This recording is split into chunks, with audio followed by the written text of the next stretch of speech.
Tonight, a relentless rocket attack on northern Gaza as the Israeli military circles Gaza City. Rocket warfare lighting up the sky.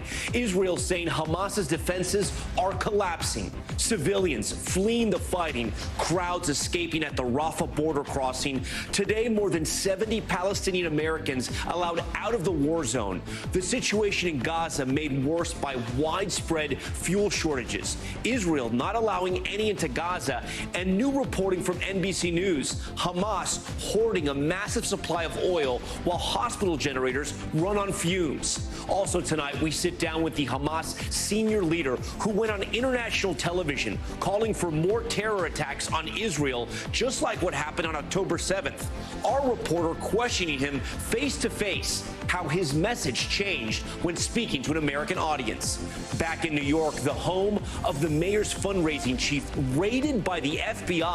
The public corruption squad questioning the consultant as they searched her home. Mayor Adams on damage control forced to fly home, canceling meetings in D.C., even a trip to the White House. Plus, the investigation tonight over nude photos at a New Jersey high school generated by artificial intelligence. Students creating naked pictures of classmates using AI, then sharing them with friends. Tonight, one of the victims and her mother join Top Story.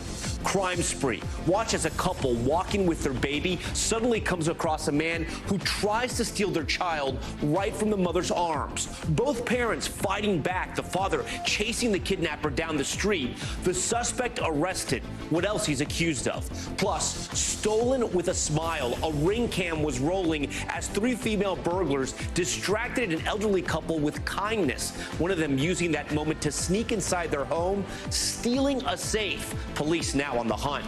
And lucky to be alive, a man in his 70s trapped under a car while repairing it. The supports giving out, dropping more than a ton of weight on top of him. The police officers that jumped into action to pull him to safety. Top Story starts right now.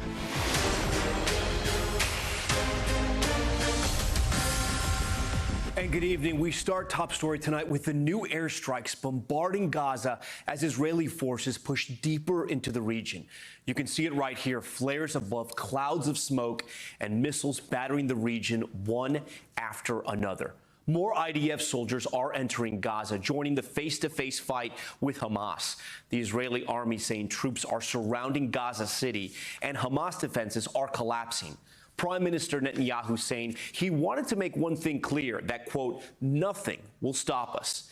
As Israeli troops push further south, civilians are crowding the Rafah border crossing. Today, nearly 80 Palestinian Americans were let into Egypt, but everyone with a chance to leave isn't taking the opportunity.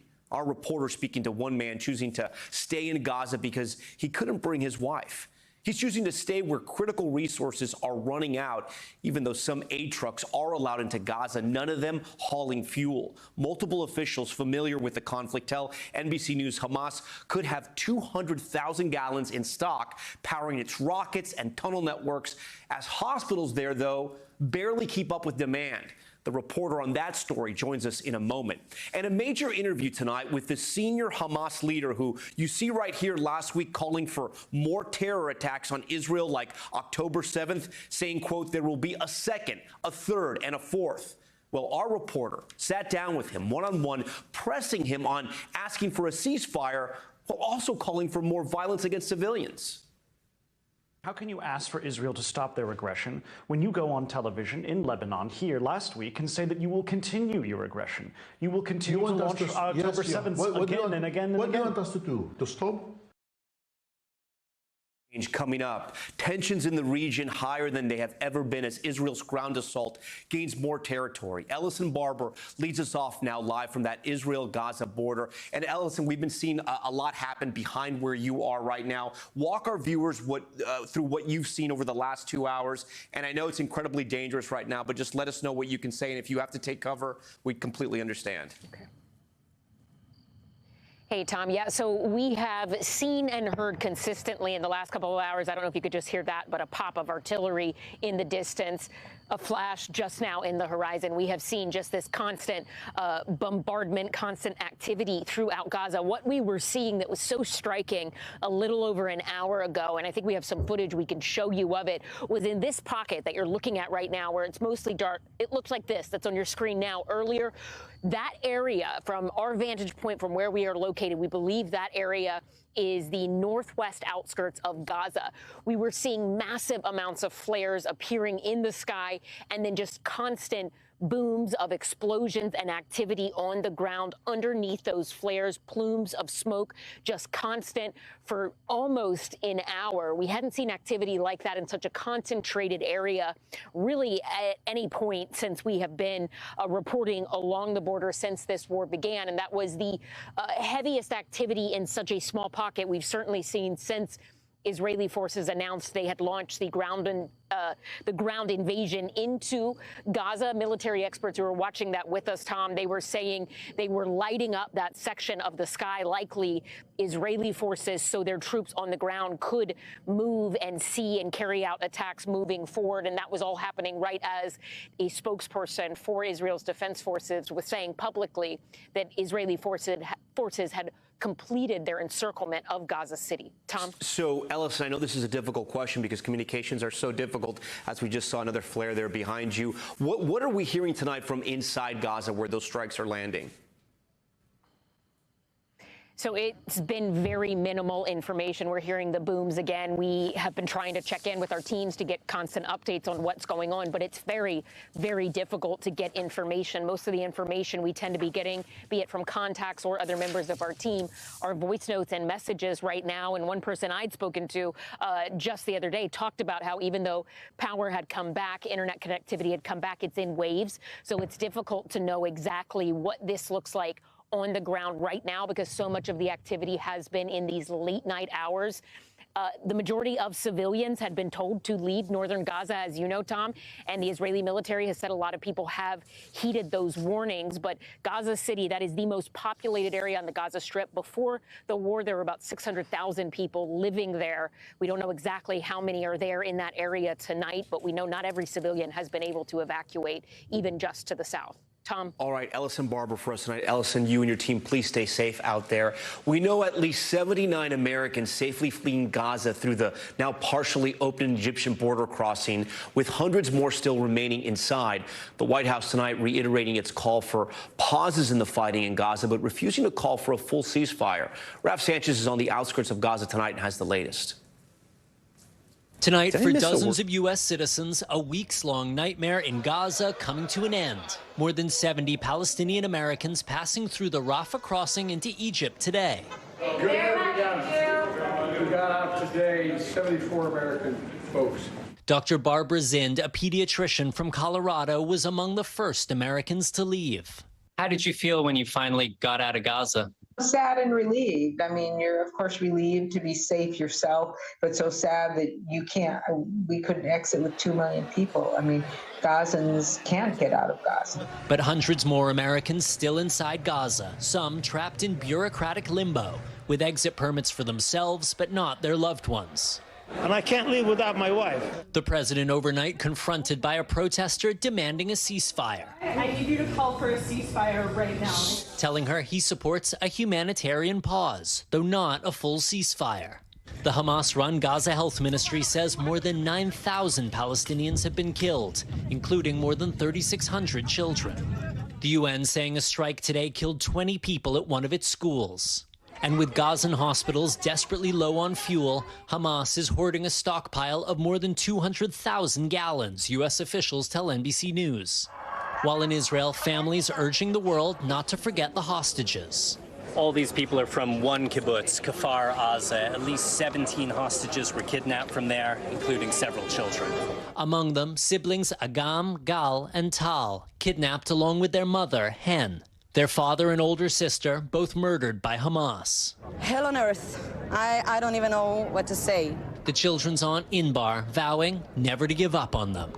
They are the future of the state of Israel. We have no existence without them. They have to be here. They have to. All right, Raf Sanchez joins us now live from Ashdod, Israel. Raf, we heard in Ellison's reporting just before you that Israel says it has now encircled Gaza City. And I know you have some new reporting about a major development possibly out of Lebanon. Tomorrow we are expecting to hear from Hassan Nasrallah. He is the leader of Hezbollah, the powerful Iranian-backed militant group that dominates Lebanon. This is going to be his first speech since the start of the war. His forces are already exchanging fire with Israel over the Israeli-Lebanon border. Today, they struck a number of Israeli military posts. That's according to Hezbollah. But all across the region, people will be watching his speech tomorrow very closely, looking for any sign on whether he plans to escalate. Tom. All right, Raf Sanchez first tonight. Raf, thank you for that. For more on the experience of leaving Gaza, I'm joined tonight by Maha El-Bana, a Palestinian-American from New Jersey who was stuck in Gaza where she was an aid worker. Maha, I understand you recently arrived at your hotel in Cairo. How are you doing tonight? Yeah. Hi, Tom. I arrived here about a few hours ago. Exhausted, of course. The trip was about 12 hours long.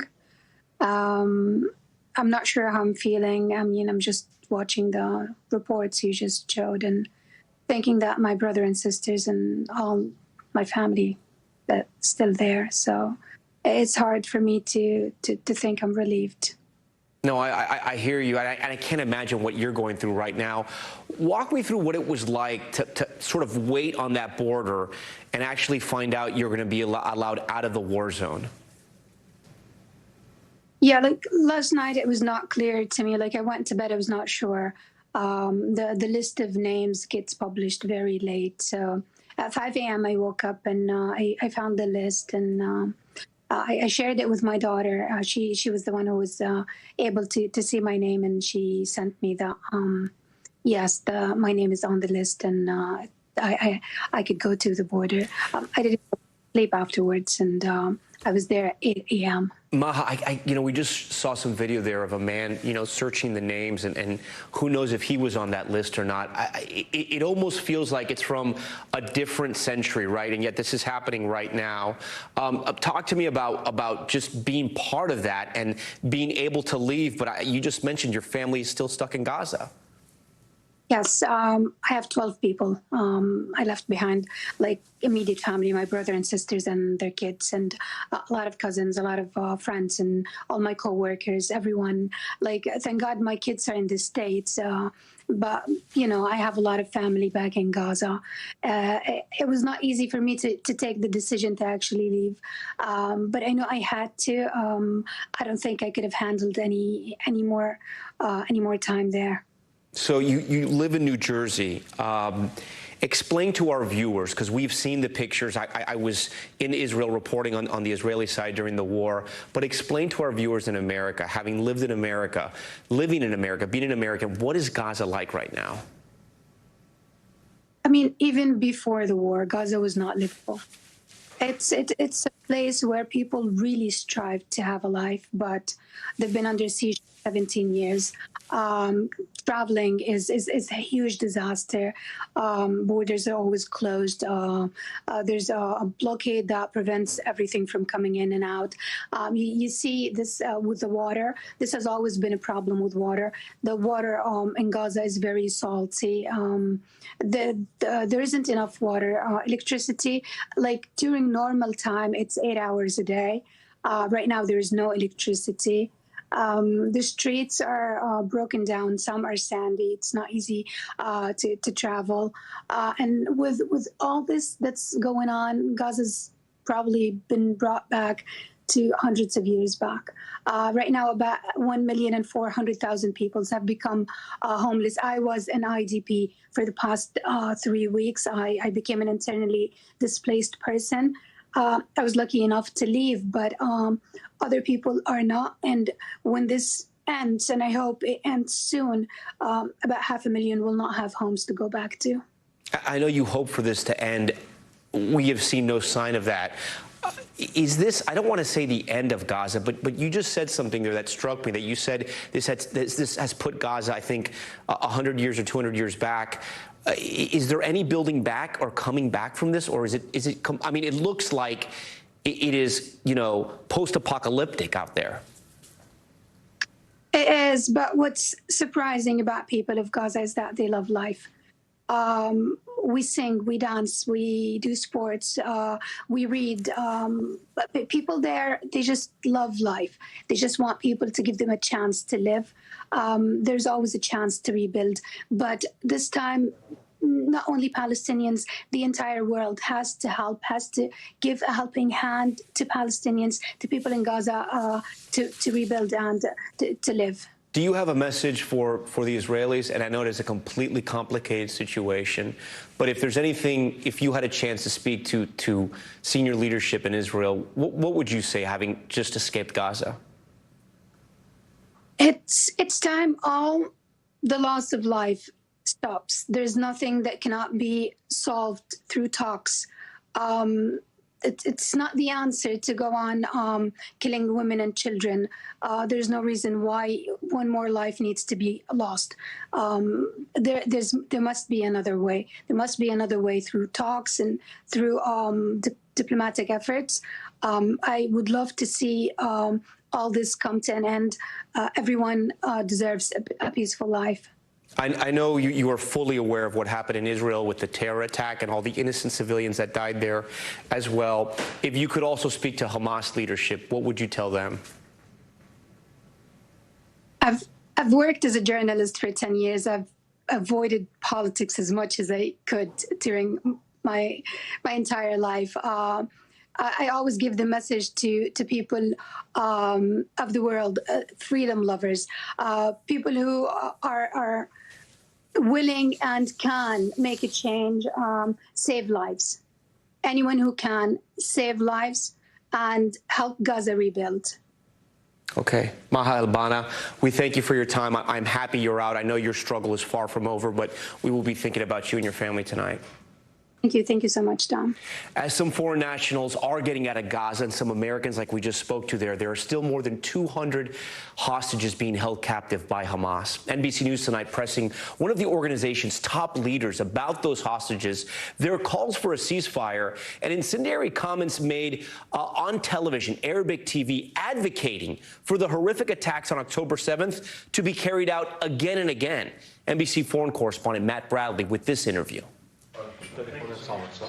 In Beirut, Lebanon, we sat down face-to-face with senior Hamas official Ghazi Hamid, pressing him on the more than 200 hostages his organization is holding in Gaza tonight. Will you release all of the hostages for a complete ceasefire? Look, I think we are a human being. We want these people to go home. We want them. And also, we want our prisoner now to go home. So I think we are ready now to have complete compromise, complete deal, in order to release all the hostages, either military or civilians, and they release all the prisoners from the Israeli detention centers. But calls for compromise a far cry from this warning that sent shockwaves around the world. Hamad saying the Hamas terror attack on October 7th was just the first, and that there will be a second, third, and fourth attack on Israel. But how can you ask for a ceasefire? How can you ask for Israel to stop their aggression when you go on television in Lebanon here last week and say that you will continue your aggression? You will continue to launch October 7th. Again and again and again. What do you want us to do? To stop? If you're asking for a ceasefire, it has to be two ways. No, I am talking that we want to continue against the occupation. This is our national, our legal right to fight against the occupation. It is according to international law, according to all the regulations in the world. It is in Europe you fight against the Nazis. But then what happened on October 7th when there were clearly civilians who were killed? How would that make you a good partner to a peace negotiation with Israel? I don't have any details about this. But the details of the shocking and horrific attack carried out by what the IDF said were thousands of Hamas terrorists are painfully clear. 1,400 people killed, including at least 260 people attending a music festival. We pressed Hamad about the devastating civilian toll. But did Hamas kill civilians on October 7th? Look, we never had intention or decision. It's something is prohibited in our religion, in Islam. It is prohibited to hurt or to kill any civilians. But what happened maybe in the first day that when people went inside and there is a wide area, there is people, there is some complication there, we are against killing or hurting the civilians. And yet the world saw plain as day. This is 10,000 who were killed in Gaza. 99.9% are civilians. You want to talk about the civilians in the Gaza Strip, and I'm happy to talk about the civilians in the Gaza Strip. What about them? Did they ask for this? They knew that they would be punished by the actions of Hamas. They have no political alternative to Hamas. They do not vote for another organization. You forget that about 2 million people since 17 years living under the sanctions and blockade and embargo and collective punishment. You forget that? I have not forgotten. I've been to Gaza many times. 17 years living in very miserable situation. And no one take care about them. And this is soldiers and militarized around Gaza impose the closures on Gaza. It's hard to see how Hamas's October 7th operation advanced any cause, least of all that of the Palestinians. But Hamad said the main benefit was that the Palestinian cause is now front and center on the global stage and has inspired protests around the world, including in the West. So you got people in the streets, in capitals throughout the world, protesting in favor of the Palestinians. It cost you the lives of thousands of people, innocent people. Yes. Will you do it again? You've said you will. To advance that cause again. Look, the question. Will you kill more civilians to get more protesters in the streets of Washington and London? We are still fighting. You want us to stop? If we stop now, you're asking for a ceasefire. Well, if we stop now, we will go back to the miserable situation, to humiliation, to be under the occupation. Matt Bradley joins us tonight from Beirut. Matt, having sat down with Ghazi Hamad, did you get a sense that there was any softening about what he said about the October 7th terror attacks, what he said in Arabic, essentially that they would do this again? And is that still the mindset he has and Hamas has? Well, no, I didn't really get that sense because, it was only a week ago that he made those comments to Lebanese TV here in Beirut, where he said that he would launch those attacks or Hamas would do that again and again and again.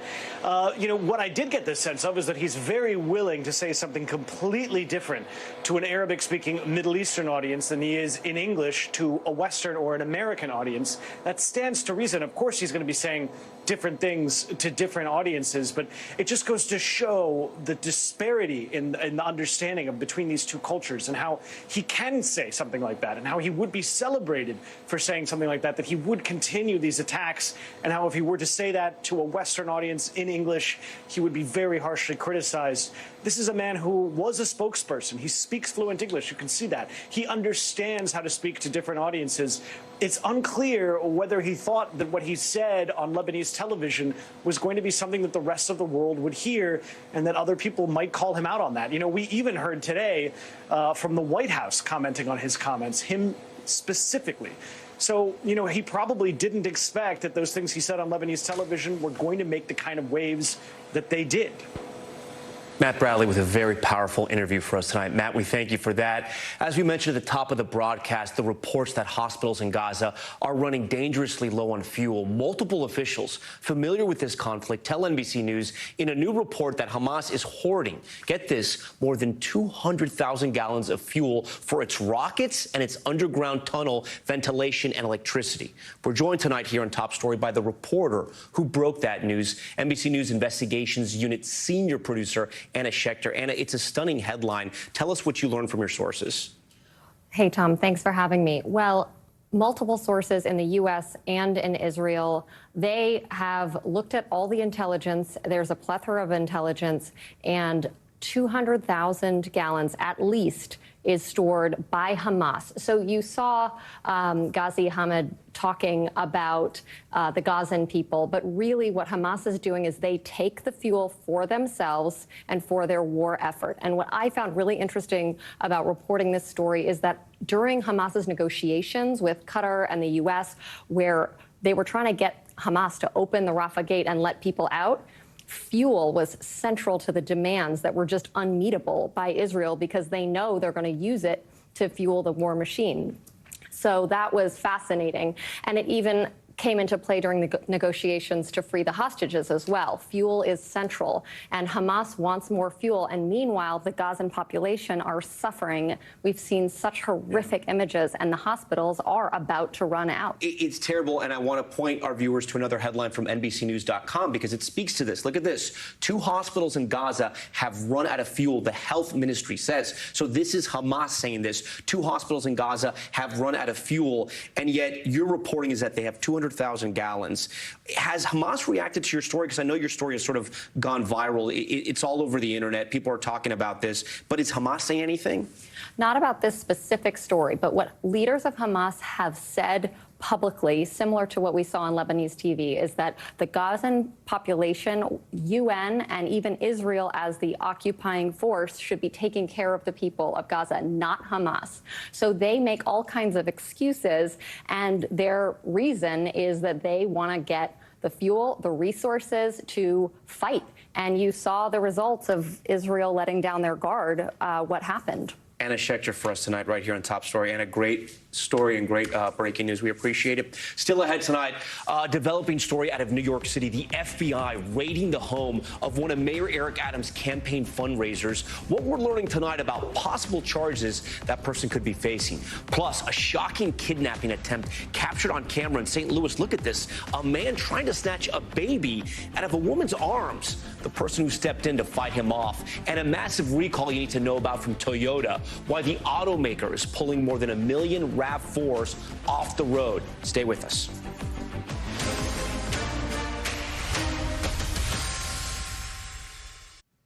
We're back now with a developing story here in New York. The FBI is searching the home of the chief campaign fundraiser for New York City Mayor Eric Adams in what appears to be a campaign finance-related investigation. Adams abruptly ending a trip to Washington, D.C., where he was scheduled to meet with the Biden administration about the ongoing migrant crisis. NBC New York's political and government affairs reporter Melissa Russo has the late details. The Brooklyn home of Mayor Eric Adams' chief campaign fundraiser, Brianna Suggs, searched this morning by the FBI. An FBI spokesperson would only confirm they were conducting law enforcement activity at this Lincoln Place address in Crown Heights, but other sources told News 4 the search was related, in part, to questions about campaign fundraising. Brianna Suggs is and has been a key fundraiser for Mayor Adams, whose re-election campaign has already raised more than $2.5 million, less than halfway into his term. Suggs is also a registered lobbyist, representing clients in real estate, according to her website. Campaign filings show numerous donations to Adams from other Suggs family members in the same home. Initially, aides to Mayor Adams would not say whether this morning's raid was the reason Mayor Adams bailed from an important migrant-related meeting at the White House this morning, after he had already made the trip down to D.C. and posted from the plane. We headed to D.C. to meet with our congressional delegation and the White House to address this real issue of the asylum migrant. As the White House meeting was about to take place, the mayor canceled everything on his public schedule and boarded another plane back to New York. A high-ranking official at the time telling us he returned to deal with a matter. But late this afternoon, a spokesperson for the mayor said he heard of an issue related to the campaign and takes these issues seriously, so he wanted to get back to New York as quickly as possible. We are also told that investigators visited this Williamsburg building today in search of information. Campaign finance records show multiple campaign donations to Adams from workers associated with this business address. And with that, Melissa Russo joins us now in studio. Melissa, it was kind of incredible when you watch your report, the sort of back and forth whiplash from the PR people of the mayor. What exactly happened there? Well, it was interesting because we started to notice this morning that something was a little off because we were trying to cover the mayor's trip to Washington and to the White House. We weren't getting any answers about exactly when and where this was taking place. All of a sudden, we hear the mayor's back on a plane coming back to New York, and some of his own aides were unable to even explain to us because they didn't know why he had bailed out on this very important meeting. And it took many hours, but later in the day, they actually admitted that it did have something to do with this investigation that came to light this morning. I think for him to turn around, it speaks to how big of a deal this was. It does, and some people think it doesn't look good, and that maybe if he hadn't turned around and gotten back on another plane, this story might not have bubbled up to the extent that it did. It kind of piqued everybody's speculation and curiosity. Like, why would the mayor turn around and come home? And we know it's his chief fundraiser, right, Suggs, but there's also a personal relationship there. This is a woman, she's a young woman who's worked with Mayor Adams for many years. There are some connections between the mayor's top advisor and this young woman. She may be her goddaughter. I wasn't able to confirm that, but that's how several people around the mayor describe her. She worked with Mayor Adams when he was borough president in Brooklyn, starting in about 2018, worked with him raising money for his 2021 campaign, and is helping him to win re-election in 2025. And even though we have no reporting that says the mayor is a target in this investigation, the mayor's campaign has had trouble before, specifically here in Manhattan. Right. So I should say that the mayor's campaign lawyer from 2021 is saying that no one from the investigative world has reached out to Mayor Adams personally. They have received no subpoenas. But what was your question? About there was a local investigation in Manhattan, DA Bragg. So in this case that we talked about today, we have no reason to believe yet that the mayor is a target, at least not now. There was a separate investigation by DA Bragg in Manhattan where 6 individuals were charged with a straw donor scheme, which means that they basically tried to circumvent campaign finance rules and limits by making donations, fake donations, essentially, under friends and families' names. And that also, in New York City, we have a public matching fund program, so it pulls down a lot of additional money. It's like $8 public money for every $1 that's donated. But again, in that case as well, there was never any indication that Mayor Adams was a target of that investigation. It's just something that is underway. All right, Melissa Russo. Melissa, thank you for being here tonight. When we come back, a difficult story out of New Jersey that parents are going to want to hear. High school students using AI technology to generate fake, explicit photos of their classmates. Coming up next, we'll talk to one of the female students affected by this, what she went through, and how she's dealing with the fallout.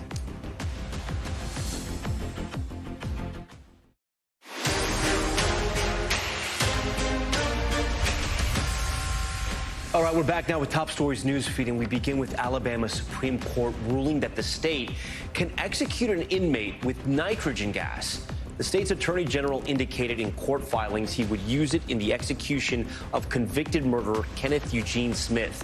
Last year, an attempt to execute him via lethal injection was unsuccessful. It would make Alabama the first state to carry out a death sentence using nitrogen gas. Chilling video captured the attempted kidnapping of a baby from her mother's arms in St. Louis. Take a look. You can see the mother carrying her child. She's in the purple there when a man comes up behind her and tries to take the baby before being chased away. Police later arresting 19-year-old Anthony McGee. He's also accused of hitting a woman on the head with a liquor bottle and choking an 82-year-old woman, breaking both her arms. All in the span of just a few hours. He is now facing, as you can imagine, several charges. A Chicago area high school evacuated this morning after a ceiling collapse. Students and staff arriving at, look at that, Lockport Township High School's central campus, finding a third-floor classroom covered in insulation and debris. No one was hurt. The campus was evacuated. City officials now investigating the cause. And Toyota issuing a massive recall of more than 1.8 million RAV4s. The company saying some replacement batteries can move during forceful turns, posing a fire risk. The recall affecting some RAV4s made between 2013 and 2018. The company says it will notify owners by late December if their car is affected. Okay, we want to turn now to a disturbing story about an incident involving female students at a New Jersey high school. The Wall Street Journal first to report this story. Just listen to the opening paragraph. When girls at Westfield High School in New Jersey found out boys were sharing nude photos of them in group chats, they were shocked. Not only because it was an invasion of privacy, the images weren't real. So how did they do this? One or more of the male classmates apparently used AI technology. The images are fake, but the faces of these students are very real. It's unclear if this is criminal. We will discuss that with our legal analyst in a minute. But it is disgusting, and it should have never happened. First joining us right now is one of the students affected by this, Francesca Mani, a sophomore at Westfield High School, and her mother, Dorota Mani. I want to thank you both for coming on. I know this is a very difficult time, and Francesca, I'm sorry you had to go through this. You did want to speak out. Can you tell our viewers why? I just want, I want everyone to know how this is, not okay. I want justice for the girls, and I just don't think it's okay. How did you feel when you learned that you were one of the targets in this sort of sick sending around of photos? I couldn't believe my ears. When I heard it was one of my classmates, I was shocked. I'm not gonna lie, I did start crying because I was very emotional. But while I was walking through the hallways, I saw a group of guys laughing at a group of girls who were crying. And that's when I got really mad, and I wanted to change this, and I wanted to make sure that everyone knew it wasn't okay. Dorota, you're the mother. I'm a parent. I can't imagine what it must have been like for you as well. Yeah, I mean, it has been shocking. It has been shocking on many levels. One, as Francesca just pointed out, we are dealing with classmates, so it can happen to anyone of us, by anyone. It has been at best interesting on how the administration of the Westfield High handled the situation. But listen, I feel the most important thing is right now to learn from it, use it as a platform to grow, send a clear message to the girls, not only of our school, but just to the girls in general, that no, this is not okay. And if no one is standing up for you, you should self-advocate. And for anybody on the other side of the spectrum who is creating those AI images, that there will be consequences. Also, I feel it's a little bit more complex, right? We should also look at the legislation in place right now. I find it unacceptable that New Jersey has nothing in place to protect our children. So that's something that myself and Senator Bramnick sit down on Monday and immediately decided to change, to make sure that not only New Jersey children are protected, and I say children because it could happen not only to girls, but also to boys. Dorota, but also that we can, yeah. Did they have to explain to you sort of what had happened here? I mean, because it is a little complicated, and at first I got to think you were sort of in a state of shock when you heard this. Yeah, you got it. That's exactly how I felt. I felt shocked. Explanation was somehow vague. There were a lot of misleading information coming out of the administration, and I'm talking here of school administration, emails versus what has been printed in Westfield Leader to what other parents were informing me of. So it's almost he said, she said, nothing concrete, nothing that parents would be able to grasp and understand truly what is going on. Francesca, how did the girls find out about this? So basically the day before we all found out, all the guys were keeping a secret from us. And one guy by mistakenly told another girl, and that's when the girl told all the girls, and that's how we found out. I mean, you know, these are people who are your friends. You said your classmates. I got to think that all of your friends just sort of felt incredibly terrible and also violated in a way. Yeah, right now they're uncomfortable walking the hallways if they see him. They're scared to take a test next to him, so am I. I just don't think it's normal for us to just think. Yeah, no, I hear you. We know the school did send out an email to, from what I understand, the parents of the school. We want to put it up on the screen. It reads in part, at this time, we believe that any created images have been deleted and are not being circulated. This is a very serious incident. We are continuing to investigate it and will inform individuals and families of students involved once the investigation is complete. The email also says the school is offering counseling. Dorota, do you think this is a crime? Listen, it's not for me to decide. That's why we have legislations. But I think I want to point out one thing, is that the school says all images has been deleted. They have no proof of such a thing. Also, we all know there's a digital footprint. So if somebody says, don't worry, and that's something what the vice principal informed me over the phone on Friday, October 20th, don't worry, it was just Snapchat images. They last for 3 seconds. And by the way, they were deleted. It just makes me nervous, very nervous that this vice president is running a high school with, or, lack of knowledge or just lack of empathy. Francesca, have any of the people involved in this, allegedly involved in this, have they apologized to you? No. No one from that group has apologized from me. The boy didn't apologize to me, but a lot of other boys came and asked if I was okay and if I needed anything, but the boy didn't apologize to me. Dorota, the school has not confirmed to NBC News whether or not any disciplinary actions have been taken. What is your understanding of how this incident is being handled by the school, and are students being suspended? Are their parents being spoken to? Sure. So as of right now, we are not very clear if it was just one boy or it was a group of boys. That's something that it's still being investigated and really not transparent to us parents from outside. But we were aware that one boy was suspended over the weekend for Monday. He chose not to come back on Tuesday. He was back on Wednesday. And then, Dorota, how concerned are you about how this could potentially impact your daughter in the future?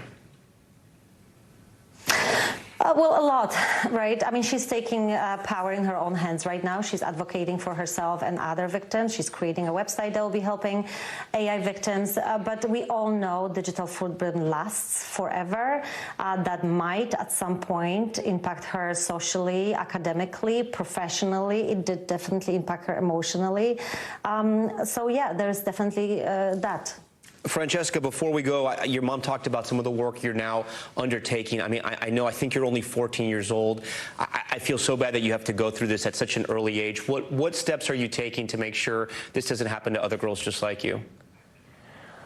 Well, as my mom said, I want to make a website with all the AI resources. So if any girl needs help, they can go to that website, or if any boy needs help, they can also go to that website. And I just want to bring this worldwide so everyone knows what can happen, even if it's your classmate. It doesn't have to be some creep on the internet. Francesca Manni and Dorota Manni, we thank you for your time and your courage for coming on Top Story. So the big question here, as we asked Dorota's mother, as we asked Dorota, were any laws broken here? I want to bring in NBC News legal analyst Angela Senadella for more on that. So, Angela, we know that the images were fake, right? They were created by AI, but they used real photos of these girls, 14 years old, still a little girl, in my opinion. Is this a crime? Yes, and I'm going to say that definitively now knowing Francesca's age, which is 14. So if any image is obscene, sexually explicit, and involves a minor, that is child pornography. It doesn't matter if it was created. It even includes cartoons, depictions, drawings, art, anything that involves a child, a minor, that is sexually explicit is child porn. It has nothing to do that this was AI, that this AI won't cover this, right? That it is clearly possibly child pornography. Yes, it doesn't even matter whether or not you are drawing someone and there's no even clear indication of who that child is. So I understand there's not explicit legislation involving AI, but when you look at a statute, you look at the meaning. The fact that they include drawings and cartoons would easily cross-apply to AI. So I would definitively say this is child pornography. There's so many questions here because you have potentially another child who used the AI software to create this pornographic image. Is the technology moving so fast that the laws and definitely the regulations have not caught up yet? Yes, and that's a problem with big tech overall. Even these giant lawsuits we're seeing against Google and Amazon, by the time the government has done their research, done their discovery, big tech has moved 10, 100 steps ahead. So in this case, the regulation is far behind. But this is why I think stories like Francesca's are so important to share and why it's so wonderful you're sharing this on your show, because lawmakers respond to what's in front of them. So laws then will change as a result of this. And from what I understand, some lawmakers, including senators, are meeting with this family. Do the parents in this case have any legal recourse? I think they have a few different options here. So first, against the perpetrator, look, harassment, intentional infliction of emotional distress. In Texas, a woman won $1.2 billion against an ex-boyfriend for revenge porn. Yeah. Also potentially against the software, the AI company. Those services are not supposed to allow children to manipulate images into child porn. And then lastly, in hearing this interview, potentially the school districts. School districts are sued all the time for bullying incidents where they don't pay attention and they let things like this happen. So these families potentially have a lot of options here. What do you think the takeaways here? You know, you're a parent, I'm a parent, we both have daughters, and it's like, you think about the ages where your kids can get phones. Other kids are going to get phones whenever they want. But, I mean, the technology is moving so fast, and obviously there's no regulation. I mean, it's a pretty scary world. Yes, which is why in circumstances like this, what matters most is being a parent, is talking to your own child. The laws will never catch up. There will always be things kids can do that will take them much farther ahead into deeper trouble than what's written statutorily. All right, Angela Sanadella first night. Angela, great having you on. We thank you for that. Coming up next, stealing with a smile. 3 female burglars caught on a ring cam using their charm to lure an elderly couple out of their home while one of them breaks in and steals a safe, literally walking out with it. The video and the story coming up next. Back now with an alarming burglary unfolding in broad daylight on an elderly couple's front porch. Authorities now searching for 3 women captured on ring cam, asking the grandparents to cut their flowers before forcing their way inside and stealing thousands of dollars. NBC's Valerie Castro reports. This seemingly pleasant interaction quickly taking a sinister turn in San Jose, California. This woman, seen smiling and bowing on an elderly couple's ring camera, asks for permission to cut some flowers from the couple's garden. I like the dogs too. According to the couple's grandson, 2 women then distract the elderly man, while a 3rd woman appears to go inside the home, her face clearly captured on camera. She disappears from view and begins to search the home, going door to door. Never seen them, no recognizable faces.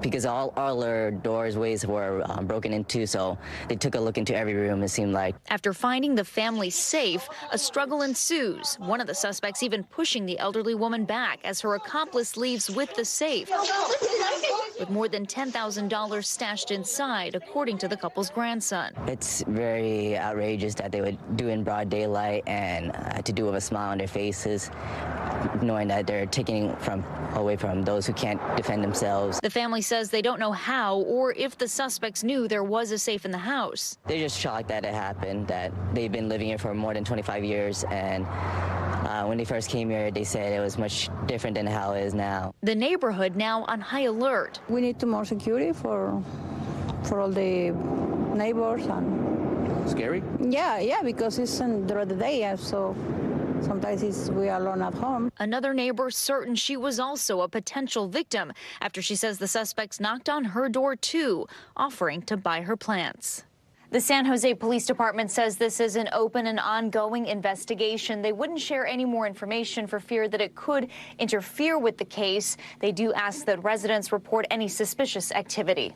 Tom. Okay, we thank Valerie for that. We do have some breaking news tonight here in Top Story. Sam Bankman-Fried, guilty on all 7 counts of fraud and conspiracy. The 31-year-old was accused of mismanaging customer funds stored in his crypto exchange, FTX, to enrich himself and his family. We're talking about potentially $10 billion in losses. Angela Sanadella is back with us. She's obviously one of our legal contributors here. You've been following this case for us. Guilty on all 7 counts. You were following the case throughout this. I mean, it was tough for him to put up a defense. It was really tough. And frankly, I think it was lost the moment the prosecution turned the 3 lieutenants who were closest to him, especially Caroline Ellison, his former CEO. So it all started there. And that's the reason why I think Sam Bankman-Fried even stood up on the defense stand at all. He had no choice. Everyone said it was him who masterminded the entire operation. He gets up on the stand. He says, it wasn't really me. I'm pretending to be a naive person who didn't know what was happening. But all of the evidence proved otherwise. Yeah, and essentially what he was doing, what he was accused of and now convicted of, is basically mismanaging investors' funds, right? He was sort of taking money from one pot, putting it in the other. He became the face of crypto excess, right, with FTX, and then it all collapsed on him. and on those investors. They lost their money. Right, it's true. So to some extent, his team tried to argue that they were scapegoated, that they were just being prosecuted because he was trying something new. He was going into a brand new industry, making these huge strides. And then when it implodes, he alleged that the government just prosecuted whoever they thought was responsible while not knowing what was going on. So that's what he was saying, that he was an entrepreneur, an engineer, a visionary. This news is still very fresh. Do we know about what type of prison time he could face? Well, the sentencing hasn't happened yet, but it could be for the rest of his life, Tom. The financial crimes were that severe that this man could go to jail for the rest of his life? Yes, they were for fraud. They were mismanaging so much money, using them for lavish expenses, and lying continuously. So there were multiple counts of fraud. One of the key witnesses in this case, right, was his former girlfriend, and she ran the hedge fund arm of this cryptocurrency. And at one point, I know there was this exchange that was sort of very damaging for the defense, where she didn't even know where the money was coming from and how it was being moved around, correct?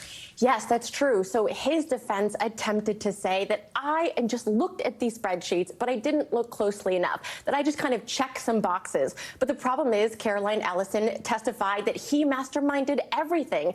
And the biggest loophole was why he hired her and paid her only $200,000. If he was going to hire someone spectacular to really take over all the finances, you would expect that person to be paid a lot and be very well qualified. But when you have Sam Bankman-Fried as the founder, hiring someone very low level, paying them a small amount of money, and then claiming that he's not the mastermind, that's a contradiction I'm assuming the jury couldn't get around. How much of a role did cryptocurrency itself play in this case, right? Because it's a type of currency that not everyone understands. It exists. A lot of people invest in it. It's gone up and down. If you got in early, you're still doing pretty well on it.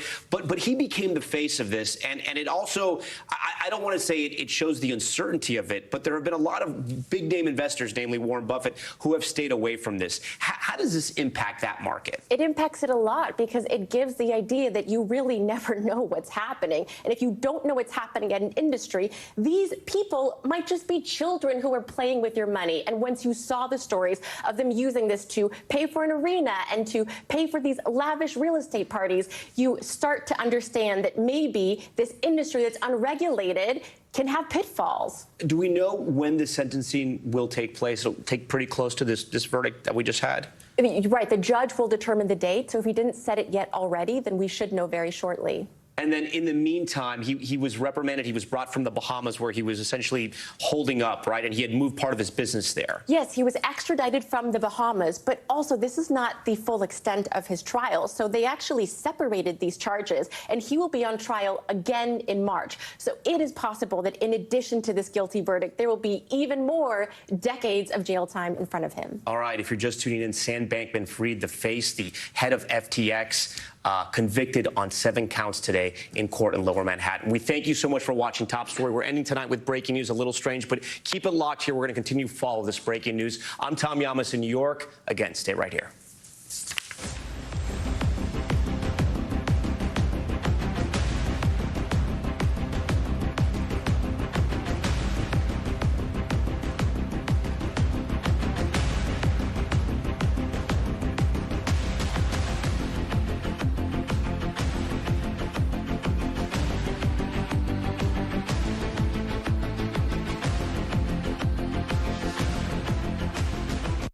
Thanks for watching. Stay updated about breaking news and top stories on the NBC News app or follow us on social media.